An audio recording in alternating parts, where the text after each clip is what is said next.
Hi there, how are you guys? Қалдарыңыз қалай? Міне, бүгін past perfect continuous жағын өтетін боламыз.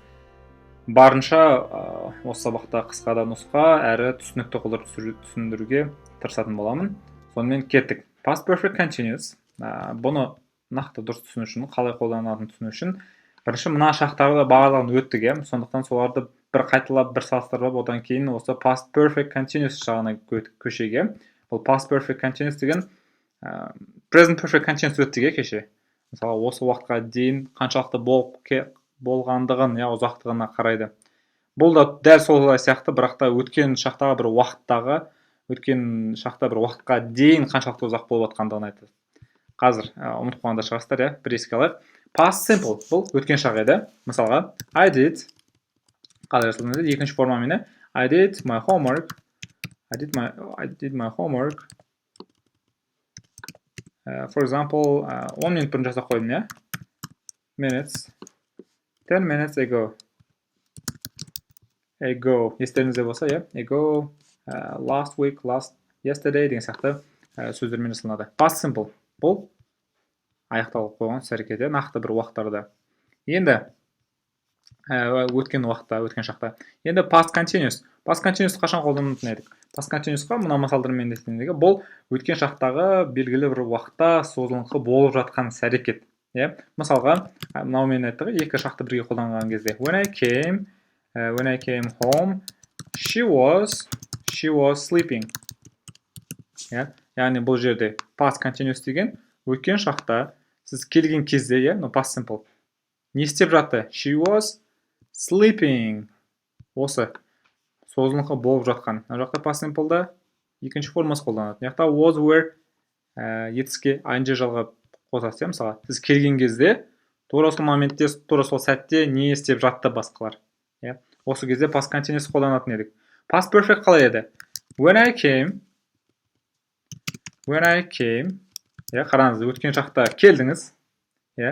When I came home, сіз өткен шақта үйге келдіңіз. Сол кезде соған енді past perfect деген естеріңізде болса, present perfect мысалға осы шаққа дейін болған сол уақыттағы, осы уақыттағы нәтиже болатын болса, past perfect өткен шақтағы бір іс-әрекетке дейін болған іс-әрекет еді. Мысалы, үйге келген кезде не болды? Мысалға, ол ұйықтап қалды уже. She had slept. Наны ұмытпаймыз. Had және етістіктің үшінші формасы. So, when I came home, she had slept. Or she had already деп айтсаңыздар болады. Уже ұйықтап қалған. Ол келген кезде she had already slept. Қайсы бірінші болды? Ол ұйықтап қалды. Одан кейін келді. Сол келген кезге дейін болған іс-әрекетті туралы айтқан кезде past perfect қолданамыз. Енді біз осыдан кеше present perfect continuous жағын өттік. Бұл present perfect'тен айырмашылығы бұл да өткен шақта басталған қазіргі уақытқа дейін қаншалықты ұзақ болғандығы туралы айтқан кезде қолданамыз. Және ол жалғасып жатуы да мүмкін. Мысалға келтіретін болсақ, қалай еді? Мен ағылшын тілін 2 жыл бойы үйреніп келе жатырмын деген қалай айтамыз? I learned English for 2 years. Дұрыс па мынау? Дұрыс емес, грамматикалық тұрғыдан present perfect continuous болған кезде қалай жасаймыз? Have және has оған been'ді қосамыз. I have been learning English for 2 years. Яғни have been және етіске ing жалғау арқылы және бізде мұнда for болады. Осыны ұмытпаймыз. Яғни бұрыннан бері өткен шақтан қазіргі уақытқа дейін қаншалықты ұзақ жасап жатсыз, сол маңызды present perfect continuous'ты. Енді қазір біздің өтетін шақ ол past perfect continuous. Бұны да қатты бір қиындатып қажеті жоқ. Себебі past perfect continuous деген тура present perfect continuous сияқты қолданылады. Мынау қазіргі уақытқа дейін қаншалықты ұзақ екен созылып жатқандығы туралы айтатын болса, ал past perfect continuous деген мынау сияқты өткен уақыттағы бір іс-әрекетке белгілі бір уақытқа дейін қаншалықты уақыт созылып жатқандығы туралы айтқан кезде қолданады. Бұны сөйлемді қалай жасаймыз? Қазір тағы да нақты түсіндіретін боламын, көрсетіп кестемен. Қараңыздар, past perfect continuous жасау үшін өте оңай. Are you with they, he, she, it барлығынан кейін had, been, ing жалғайсыз. Present perfect continuous'ты have немесе has been doing еді ғой. Мына жерде мысалға I had been doing, she had been doing, they had been doing деп қолдана бересіз. Жақсы.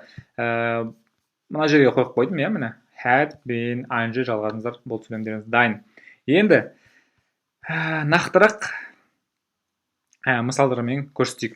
Жаңа бірінші ол бізде жаңағы past continuous, past perfect және past perfect continuous қа өтейік. Сонда жақсы түсініктірек болады. Қараңыздар. Мынау қандай сөйлем? When I came home,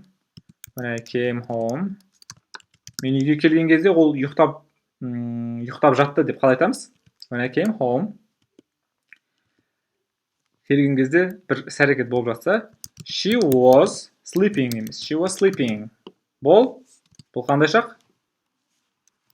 Бұл past continuous, иә? Бұл past continuous. Келесі. Екіншісі past perfect қалай жасалынатын еді? Past perfect өзі ғана continuous емес, past perfect'ің өзі. Бұл сіз үйге келген кезде оған дейін болып қойған әрекет, е? When I came home, ол ұйықтап қалды уже. When I came home, she had slept. Ол ұйықтап қалды. She had slept. Е? Бұл қайшақ? Бұл past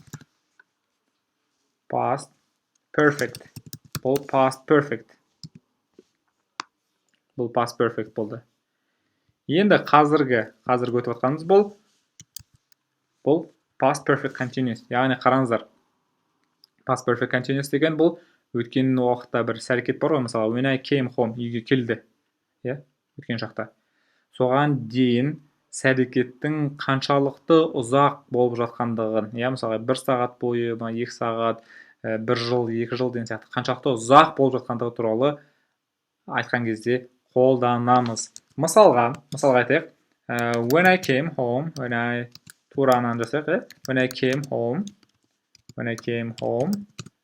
үйге келген кезде, ол мысалға айтайық, үйге келген кезде оның ұйықтап жатқан, оған дейін, келгенге дейін оның ұйықтап жатқаны 5 сағат болды деп айтатын болсақ, she had been sleeping for 5 секунд көп, 2 сағат берейікші, for 2 hours. When I came home, мында келіңіз, she had been sleeping for 2 hours. Оған дейін созылып жатқан дұрыс әрекет. Осы кезде біз past perfect continuous жағын қолданамыз. Міне had been және етіске ing жалғасаңыз, осы сіздерде past perfect continuous деген осы шақ. Осы. Тағы да мысал айтайық. When mom came, yeah, for example, I had been doing my homework for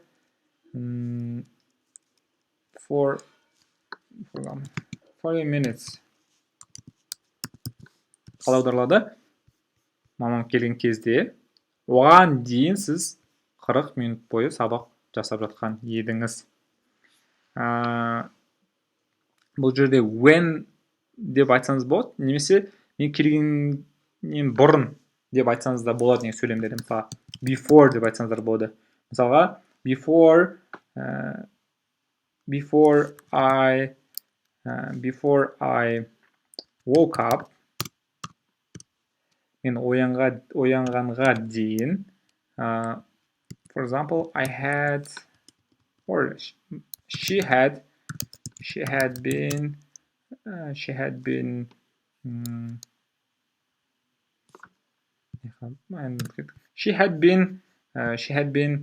playing, оянғанға дейін, ол қанша сағат ойнап отты? She had been playing for 2 hours. 2 hours. Сонда мына жерде тура осы when I came сияқты ғой. Before I woke up. Мен оянғанға дейін she had been playing for 2 hours. Ол оянды мына жерде оянғанға дейін 2 сағат ойнап отырған. Яғни бұл қалай аударылады? Қандай мағынаны білдіреді? Демек, she had started 2 hours ago. Ол 2 сағат бұрын бастады. She had started playing. Ойнауды 2 сағат бұрын бастады. Yeah. And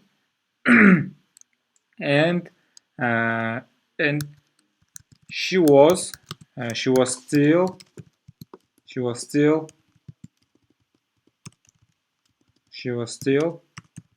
playing.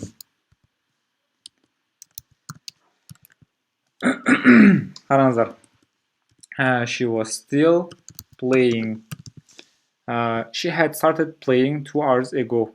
Қараңыздар, бұдан келді, оянды ғой, мысалы мен ояндым.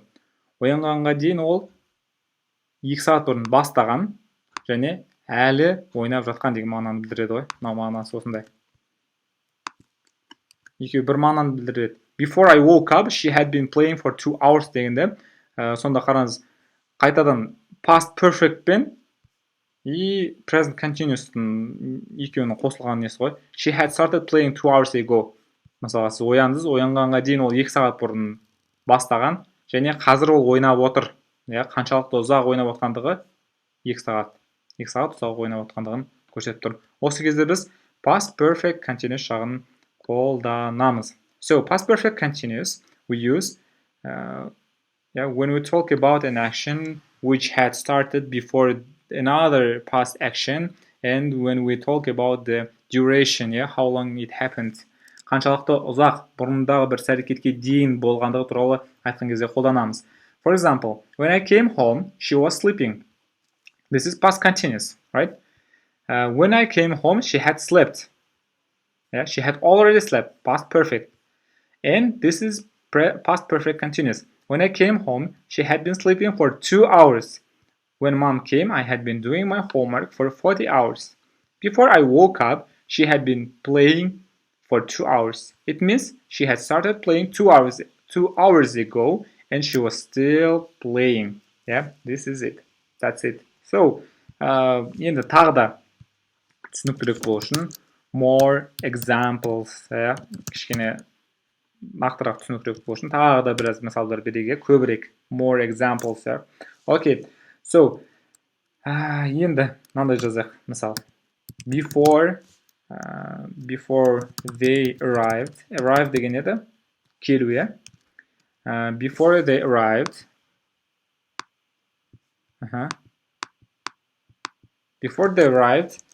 I had been waiting for 40 hours. I had been waiting for 40 minutes. Hours upon minutes. Before they arrived, I had been waiting for 40 minutes. Before the жаңа айттым, мысалға, міне, мына жақта олар келді.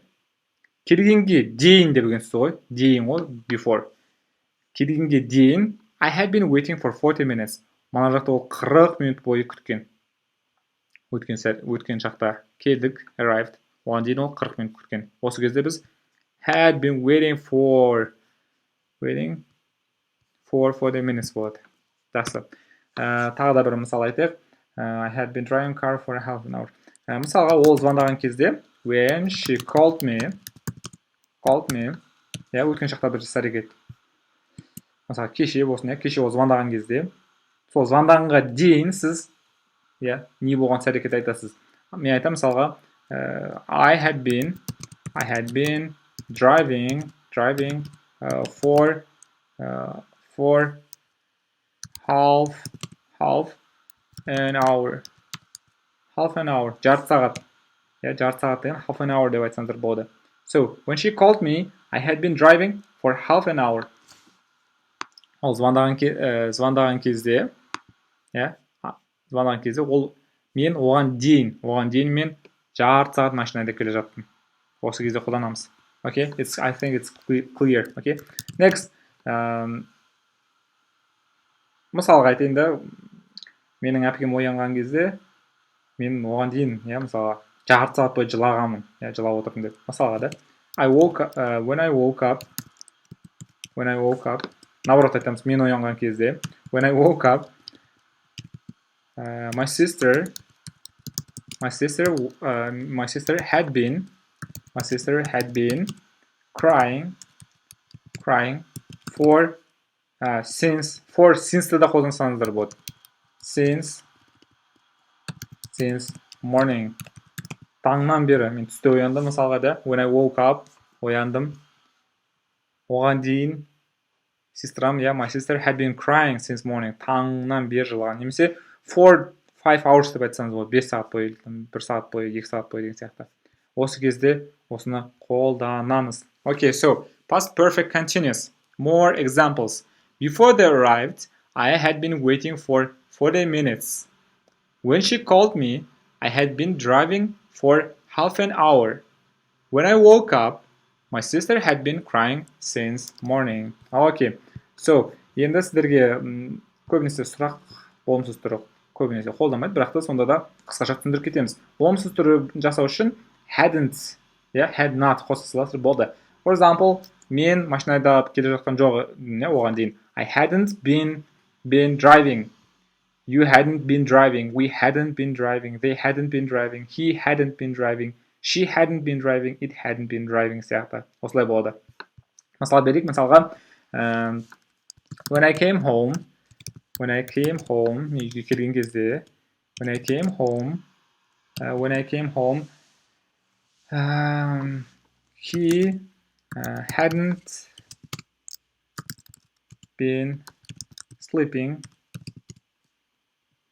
hadn't been sleeping since night. Мысалға айтайық, мен таңғы уақытта келдім, when I came home, he hadn't been sleeping since night. Түннен бері ұйықтамаған, түн батты, содан бері ұйықтамаған. Мынау өткен шақта бір іс-әрекет, оған дейін қаншалықты уақыт ұйықтамаған, таңнан бері ұйықтамағанмын, мысалға. Осы кезде қолданса болады. Or for example, тағы да бір нәрсе айтайын, бір мысал, when she arrived, I hadn't been playing computer games. I hadn't been playing computer games for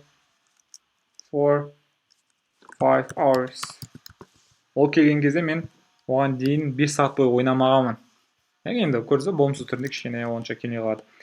Бірақ та болымсыз түрінде де керек болса өз қойсаңыздар болады. Енді сұрақ қойылар кезде сіздер had'ті алдына шығарасыздар. Had you been doing, had they been doing, had he, she been doing деген сияқты. For example, had you been doing your homework,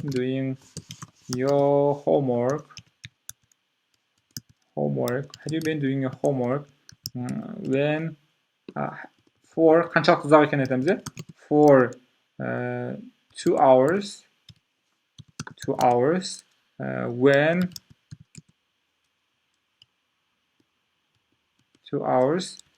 when your mom came. Қараңыздар, сен маман келген кезде, анан келген кезде сен 2 сағат бойы үй жұмысын жасап отырған бедің деген сұрақ қойылады. Бұл жерде ең бастысы ол мынау қолданысын жаттап алыңыздар, мынау қолданыстарын жаттап алсаңыздар, келген кезде оған дейін қаншалықты ұзақ уақыт істеп отырдыңыз, өткен шақтағы бір әрекетке дейін. Ең маңыздысы осы жерде. So, қазір біз бір жаттығу жасайтын боламыз, оған дейін бір қайталап өтейік, басынан бастап. So, past simple. I did my homework 10 minutes ago. I did. Past continuous. When I came home, she was sleeping. Was where, Past perfect. When I came home, she had already slept. Yeah, it's the result that she already had slept. Present perfect continuous. I have been learning English for 2 years. How long? For 2 years. And past perfect. Yeah, in order to make a past perfect sentences, we use had, been, plus verb ing. For example, yeah, here, we compared when I came home, she was sleeping. This is past continuous. When I came home, she had slept. It is past perfect. And this is past perfect continuous. It means this one, yeah, started in the before another past action and how long it continued. When I came home, she had been sleeping for 2 hours. You came here and she had been sleeping for 2 hours. When my mom came, I had been doing my homework for 40 minutes. Before I woke up, before she had been playing for 2 hours. It means she had started playing 2 hours ago here and she's still playing. Okay, next, more examples. Before they arrived, I had been waiting for minutes. They arrived here, but before it, I had been waiting for 40 minutes. Then when she called me, I had been driving for half an hour. When I woke up, my sister had been crying since morning. That's it. And when I came home, he hadn't been sleeping since night. When she arrived, I hadn't been playing computer games for 5 hours. Had you been doing your homework for 2 hours when your mom came? Okay, very good. So let's do some exercises. Yeah, бір жаттығулар жасайық, бекітіп, содан кейін ары қарай қорытындылаймыз. Қараңыздар, мына жақта жаңа бағанадан бері айтқан осы past perfect continuous жағын қолданамыз. Қайсы өткен шақтағы іс әрекет оған дейін ұзақ болып жатты. Міне қараңыздар, иә. Келді, өткен шақта бір іс әрекет. Оған дейін кино, иә, киноны көріп жатты. Қаншалықты? 20 минут көріп жатқан едік. Сөзді қалай айтасыздар? When I came, ол көріп жатқан еді, иә, 20 минут бойы. He had been watching that movie for 20 minutes. When I came home, he had been watching that movie for 20 minutes. Үйге келгенге дейін ол 20 минут бойы көріп жатқан еді. Or, he said that, ол айтты. Оған дейін қаншалықты болғандығын айтасыз, айтқанына дейін. Қалай жасаймыз? He had бола береді, past perfect'те. He had been learning English for 3 years. Оған дейін ол 3 жыл бойы ағылшын тілін үйреніп келе жатқан еді. Мына жақта қайсы? Келді, иә? Оған дейін не болды? Before. Оған дейін таңнан бері ол үйті асмат жасап отты деп айтқаныңыз келетін болса, сіздер қалай айтасыздар? He had been, ұмытпаймыз, автоматик жасаймыз. He had been дейсіздер да. Мына жақта келгенге дейін before he arrived, келді. Оған дейін she had been doing homework since morning. Ол келгенге дейін ол таңнан бері ол үй тапсырмасын жасап отырды. So, when I came home, he had been watching that movie for 20 minutes. He said that he had been learning English for 3 years. Before he arrived, she had been doing homework since morning. Okay, very good. Жақсы, сіздерге түсінікті болды деп ойлаймын. Бір қайталап алдық, иә. Енді мына жақта әдеттегідей сіздерге кестелер қай кезде қолданатын, иә. Өткен шақтағы бір уақытқа дейін болып жатқан іс әрекет, иә. Созылыңқы қаншалықты болып жатқандығы туралы, иә. Өткен шақтағы бір іс әрекетке дейін болып жатқан, иә. Ұзақтығы маңызды бұл жерде. Жасау үшін сұрақ had алдына шығарасыздар. Болмыс түрінде hadn't, болмыс түрінде I had been doing. For example, I had been sleeping for 5 hours when my mom came. Mom came, оған дейін қанша сағат ұйықтап жатсыз. Соны айтқан кезде біз past perfect continuous жағын қолданамыз. Жақсы, сіздерге барлығы түсінікті болды деп ойлаймын. Біздің енді бұдан кейін соңғы бір сабағымыз қалды. Сіздерге барлықтарыңызға осы жерге келгендеріңізбен құттықтаймын. Енді ертеңгі күні соңғы сабағымызды өтіп, одан кейін жалпы бір қорытындылау болады. 12 шақты 5 минутта, 3-4 минутта мүмкін жалпы қорытындылап, иә, қайсыны біз қолданамыз көбінесе, қайсыны қолданылмайды, бірақ та білгендеріңіз жөн сол туралы айтамын. Және де келесі сабақта сіздерге тамаша бір жаңалығымыз бар, сонымен бөлісетін боламыз. Сондықтан келесі сабақты міндетті түрде көріңіздер, сіздер асыға күтеді деп ойлаймын. Сіздер үшін барынша тырысып жатырмын. Келесі сабаққа дейін көріскенше. See you next lesson.